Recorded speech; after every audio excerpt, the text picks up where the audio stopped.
Welcome back to the Arm Coach Podcast, episode 38. If you're new here, welcome. And if you're one of my loyal listeners, thank you for coming back. Today, I'm about to stir the pot a little, so get ready for some tough love. But before we do dive in, I want to remind you of something special that will transform your holidays into a season of health and confidence. As we all know, the holiday season can be a whirlwind of festive treats and lots of gatherings, but guess what? You can still enjoy all the fun without losing sight of your fitness goals.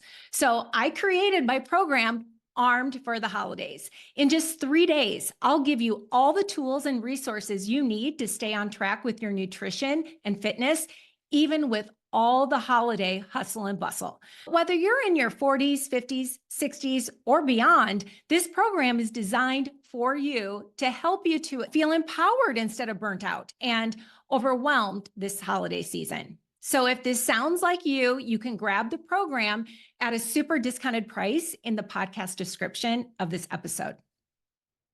Today, we're going to talk about how to sculpt your arms and have treats without sabotaging your goals. Yes, I said treats, but here's the truth. Most of us are doing it all wrong.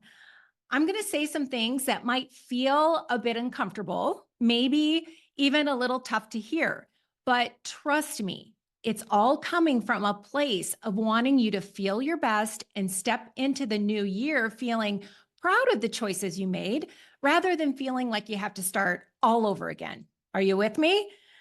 Okay, so first, let's talk a little bit about treats and what treats are, because we all love them and we all want them, right? We all give them to ourselves, whether it's consciously or unconsciously. And you might remember, if you've listened to me before, we've talked about how we can classify foods that are treats, foods that are more helpful in our regular eating plan. And I want you to remember that we talked about foods that are not good or bad. We talked about foods that are helpful and those that are less helpful to you.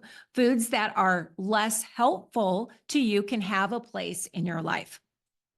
Listen, we've been conditioned to think that food has a moral value, good or bad, healthy or unhealthy. Well, I'm here to tell you it's a lie, okay? Stop labeling food as good or bad because it only fuels the guilt and shame spiral when you eat something you consider forbidden. And you know what happens when you tell yourself you can't have something. You want it more. It's like telling a kid not to touch the cookie jar. It's all they can think about. So I don't want you to think good or bad in terms of the food. And I don't think it's really helpful to think of healthy or unhealthy and make it very black and white. You know which foods are good for you, right? Which foods give you energy, which foods make you healthy, which foods just generally make you feel great and make it easy for you to get to and maintain your weight and muscle mass. But there are going to be some foods that are really helpful that you're going to have most of the time. And then there will be some foods that are a little bit less helpful. So those we're going to consider treat foods. And I'm sure you want food sometimes, not for its nutritional value, right? For low carb, high fiber, low sugar. Sometimes you just want food for pleasure because it tastes good and you want to use it as a way to give yourself a very quick, easy to get pleasure in your life. Maybe this food has no real big nutritional value, and that's okay, but it gives you pleasure. It gives you enjoyment. I really think it's okay for you to do that. So let me give it to you straight. You are not bad because you eat cookies, and you're certainly not bad because you enjoy some pie. But here's where you're getting it wrong. You link eating treat foods with eating massive amounts. And that, my friends, is where you destroy your trust in yourself. Let's break this down. When you decide to indulge in something like cookies or pie, what happens?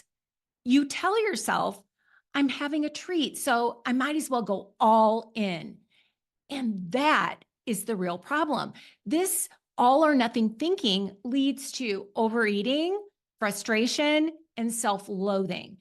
Then you wonder why you're not seeing results and you feel like you're out of control.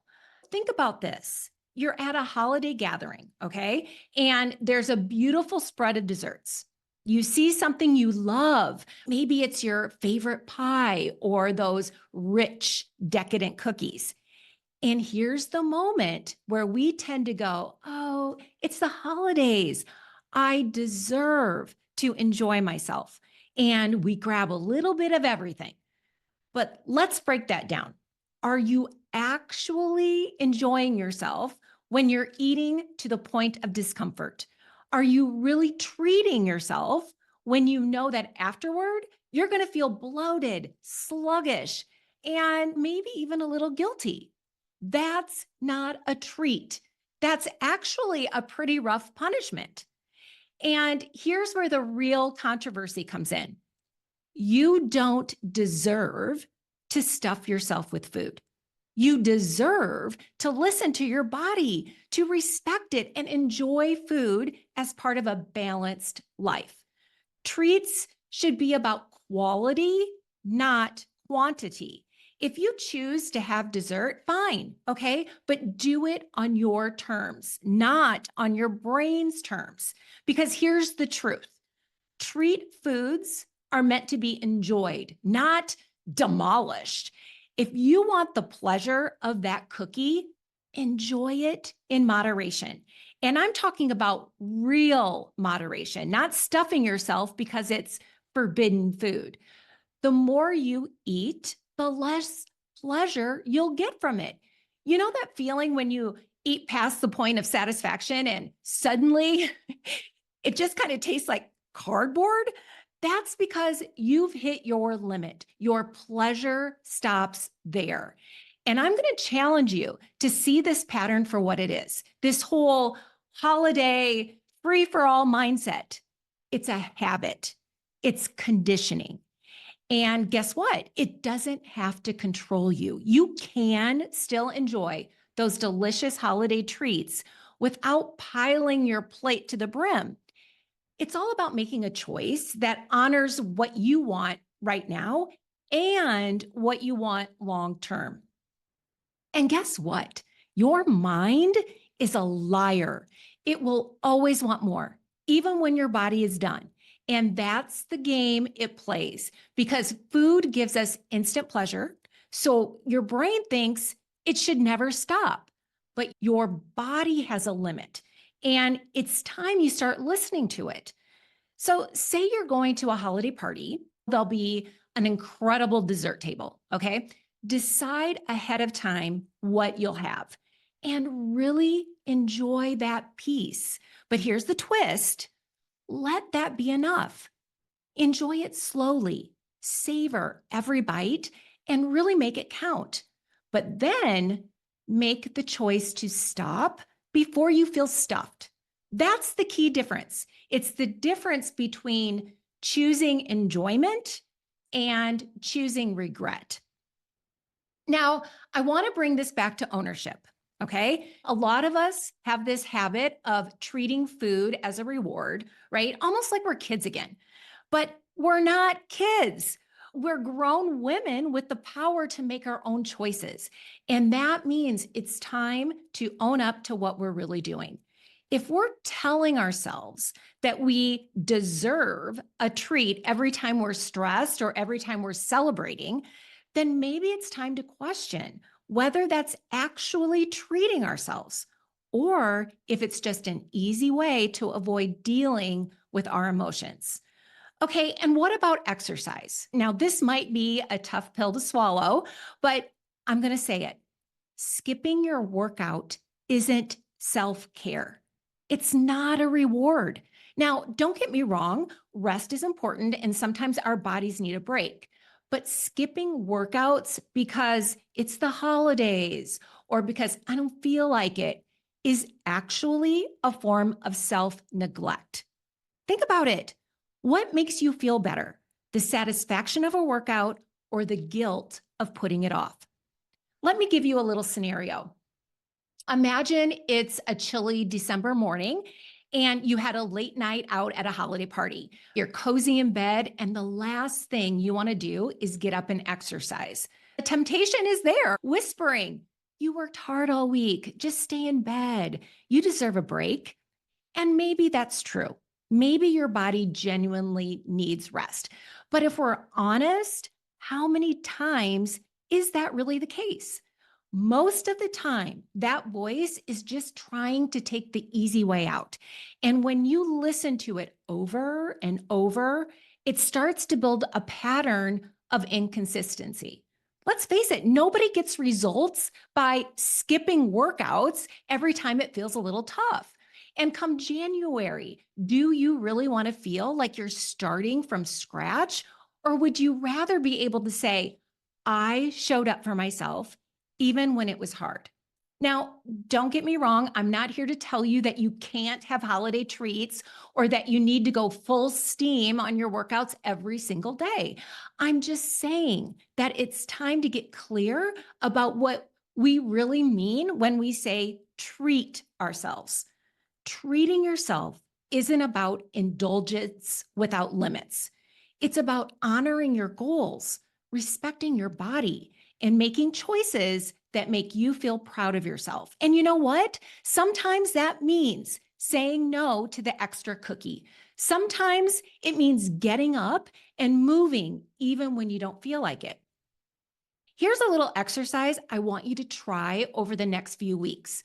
Whenever you're about to make a choice, whether it's about food, exercise, or even, how you're spending your time, I want you to pause and ask yourself, is this really serving me? Am I making this choice because it aligns with my goals?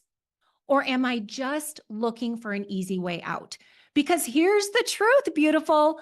You deserve more than an easy way out. You deserve the satisfaction that comes from showing up for yourself.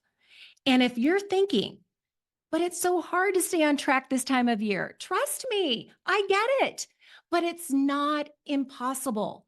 This is about building a relationship with yourself where you don't rely on food to bring you joy or rely on excuses to avoid what you know is best for you. It's about owning every choice you make, knowing that you're the one in charge. I want you to feel empowered, not deprived. And yes, that might mean rethinking what you consider a treat. It might mean realizing that a treat doesn't have to be a plate of cookies or skipping the gym. It can be a choice that leaves you feeling energized, aligned, and proud. So, as we go into this holiday season, here's my challenge for you. Let's start redefining what it means to treat yourself. Instead of reaching for the cookies every time you need comfort, ask yourself what you really need.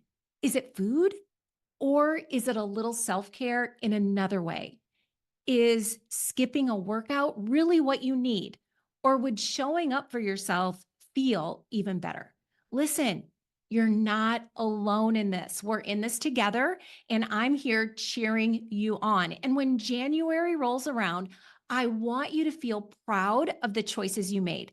I want you to look back and know that you didn't let December be an excuse to give up on your goals. You honored yourself every step of the way. And that, my friend, is the real treat. All right, everybody, I'll see you all next week. Hey, before you go, if this episode or any of the other episodes on this podcast have helped you in any way, please leave a 5-star rating and review. Your review will help us find and have maximum impact on as many women as possible. While you're there, hit the subscribe button so we can continue on this journey to sculpted arms together. Thank you so much for your support. I've loved having you here today, and talk soon in the next episode.